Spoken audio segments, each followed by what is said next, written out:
Thank you for tuning in to another episode of Omni Gamers, where we like to play games and have fun. Here today we have another Legacy of the Void 1v1. In the bottom left we have none other than Omni Mr. Weasel. And in the top right we have Omni's Mr. Stork. And so here we go. Like double extractor trick going down there. Notice how he's at 16 of 14 supply. That's pretty awesome. It's pretty cool to see. Looks like as well there's double drone action moving out. Looks like we're going to be double expanding right off the bat here, so that's pretty intense. That is pretty cool to see. So we got a scout moving out. And just trying to find if the pool is going down super early or anything, which it's not. And I am curious to see when this hatch is going to go down, because that is super early 3 hatch. It is 1 minute 30 seconds into the game here. So double gas coming out of the Protoss player. Looks like we're seeing some definitely different style play this game, so this is going to be very, very interesting. Be sure to check out the other games if you haven't yet, but this is definitely a lot different style of play out of both players here for this Legacy of the Void 1v1. So this is going to be very interesting to see what happens moving forward here. So saturation going on those gases. Looks like we're going to get an expansion running here. No side core yet.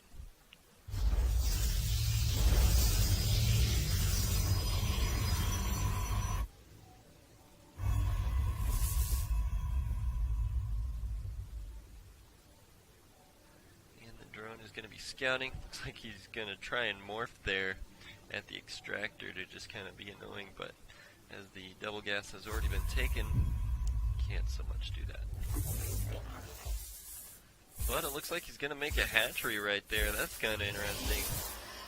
Also, keep in mind this hatchery is about to finish. That I totally missed when that went down there. So we're going to be on 3 hatch here for the Zerg super fast. And as well, there's a 4th one in progress to be made right here. So that's kind of super wonky. Yep, that's happening right now.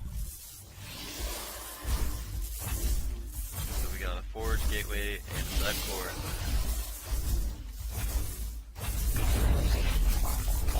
Looks like that's been canceled, as the zealot was just going to town at it there.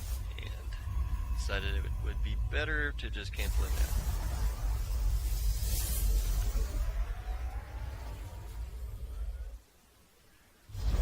Lord in a perched position there to move in and see some tech later on, which the tech of choice is going to be Stargate this game. It looks like there's a cannon as well as a zealot walling off the front line here.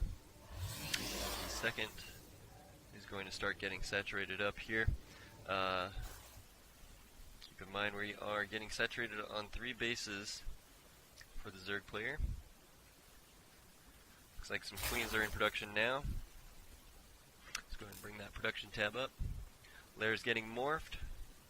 Very interesting choice. I feel like the new Zerg meta is going to be more oriented around just taking more bases. Because first of all, you're getting way more larvae way sooner, without queens even, and you're getting more supply. So, I mean, ultimately you're doing several things at once. You're getting more bases, you're getting yourself up to 3 base, you're getting more supply, you don't even need to get queens with all the larvae you're getting off of the 3 base, and you're just exponentially increasing your income. So that is definitely going to be something moving forward for the new Zerg meta here. Yeah, that's just a that's a huge change for the Zerg mindset. I mean, it's normal for Zerg to think, oh, I need to get more bases sooner and faster than the other races would normally. But being that the game is just a lot more macro-oriented in general, they had to kind of implement that with the Zerg, I feel like. So this is the way they're doing it, and I think that it is really, really cool, because you can just do so much with all these bases that Zerg and you just have all the larvae, and like as you can see with these queens coming out, you know, not as what you would think is super early. Um, Obviously, he had plenty of larvae and supply and money, and everything seemed to be, you know, smoothly transitioning into getting those queens when he did. So I feel like um, that's going to be the new Zerg meta, is just kind of going up to 3 base super fast, like pretty much every game. And it's going to be weird to not see that, is what I'm trying to say. So, looks like Aspire is coming out of the Zerg player, and a Hydralisk Den is morphing into what looks like a Lurker Den, so that's really, really super sweet to see. Looks like we're going to see some Lurkers this game here. As well, we got the Protoss moving out for what looks like some kind of a 6 gate Stargate push with +1 armor, and it looks like +1 attack has already been researched. So let's take a look at these oracles here. They're going to go ahead and move into this base here, the third of the Zerg, and easily taking out a Hydralisk there, as well as this queen. One of the oracles almost getting killed there, as well as the other one losing his shields, but they're both still alive. Both of them getting kills here. 7 and 7, and increasing. As well, there's a proxy pylon in place over here with what looks like a small ground force, which is going to more than likely increase with those gateways. Being that there are 6 gateways, there are 6 warp gate units that can be morphed in at a time, or warped in at a time, what am I saying? And, yep, it looks like their proxy pylon positions are just going to slowly advance from here. And it looks like there are some lurkers on the field, so that's going to be cool to see if we can see them actually hold here. But that does look like a lot of warp gate units as well. There is an increasing amount of them just coming in by the second here. Looks like these lurkers are not doing what they need to be doing at the time either. They are just running into death, so that's definitely not good. But it looks like there's a couple more lurkers up here. Those lurkers can burrow and start dishing out damage. That would be great to see.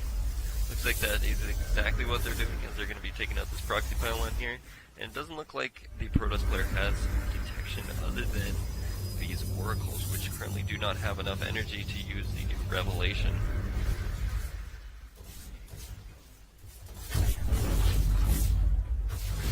And they can no longer utilize their ability to basically be mobile detection. They have to use the revelation to cast it on units to gain detection on units. So they, their detection is very, very much different from what it used to be. But it looks like that this 6-gate 2-base build, I mean, I don't want to say that this is in the area of all-in, but it pretty much looks like it's in the area of all-in in terms of the void standards here. So it definitely does look like that this is going to just push in and win the day, as it looks like there just isn't enough from the Zerg to make anything happen with this here. So looks like a 2-base 6-gate is going to be the new 4-gate. You can tack a Stargate or a Robo onto that if you really want to. So definitely looks like that is something interesting. So it looks like there's a stasis ward here as well, from utilizing the oracles. But it'll be interesting to see if that'll actually come in handy or not. It really doesn't look like it's absolutely necessary. It's just kind of something that's there. But yeah, this push is going to go on in and take out the Zerg's base, and there's just nothing that's going to happen from it, or nothing that can be done about it. So.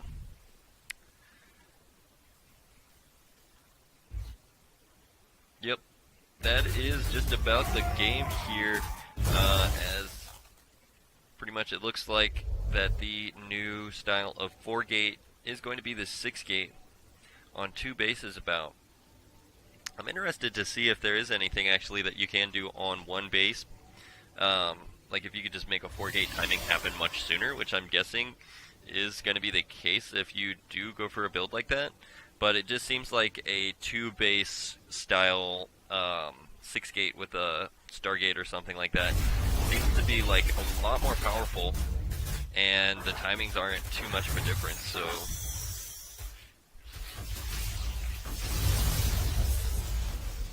And that's going to be game there, so I hope you guys like this video here. Be sure to like and subscribe, and we'll see you in the next video. Take it easy.